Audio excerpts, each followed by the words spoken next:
Welcome to Becoming X-Aware. Here we explore how the process of becoming contributes to self-deception and work on detaching from it to unlock endless possibilities. Join us on this journey of discovery and transformation. Together, let's focus on purpose in motion, your journey to living fully. The boy and the broken heart. Every day, she sat on the same worn stone step, her eyes full of tears, her lips moving in whispers only the wind could hear. The towering city roared around her, but she remained still, lost in sorrow, waiting for an answer that never came. The world passed her by. A rabbi walked past, saw her pain, but did not stop. He was a man of faith, but his laws were strict. She was not his wife, nor his daughter, and he could not allow himself to acknowledge her. His heart was heavy, but his hands remained at his sides as he hurried along. A Muslim man noticed her from a distance, pausing for only a moment. Her head was uncovered, her arms bare in the cool air. He thought of kindness, but tradition held him back. It was not his place, he told himself. He lowered his gaze and moved on. A priest in his long robe saw her, and his heart ached. He wanted to kneel beside her to ask, "My child, what troubles you?" But the world was watching.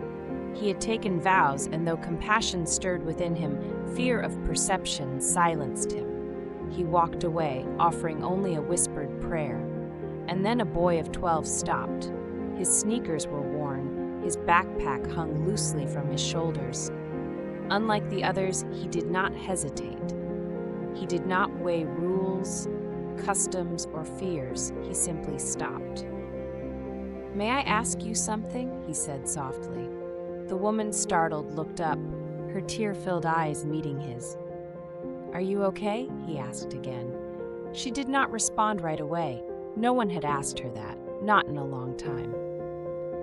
Then, after a moment, he spoke again, his voice gentle, unafraid. "May I hold your hand?" She hesitated. No one had touched her in kindness in what felt like eternity. She had forgotten the warmth of human connection. But there was something about him, something pure, something untainted by fear or hesitation. Slowly she nodded. The boy took her hand in his small fingers warm and steady. For the first time in a long time, she felt something other than emptiness. "I have nothing," she whispered. "I am nothing." The boy smiled, his eyes kind and knowing. He leaned in slightly and whispered, "Peace, be still." A strange warmth spread through her, something deep and indescribable. Her shoulders, heavy with sorrow, suddenly felt lighter. Her breathing slowed, and before she even realized it, a small smile formed on her lips. The boy held her hands a moment longer, then said, "May peace be with you and in you." Her eyes fluttered shut, savoring the unexpected comfort in his words. For the first time in years, she felt something like hope. She remained like that for only a moment, but when she opened her eyes, the warmth still lingering in her heart, he was gone. She blinked, looking around, expecting to see him walking away down the street. But there was no trace of him. Her hands, once held in his, felt strangely empty yet full at the same time.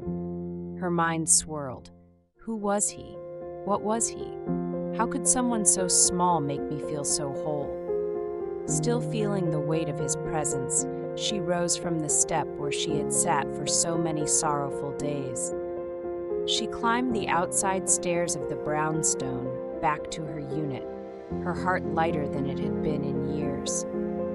And as she walked, a voice, soft as a whisper on the wind, brushed against her ears.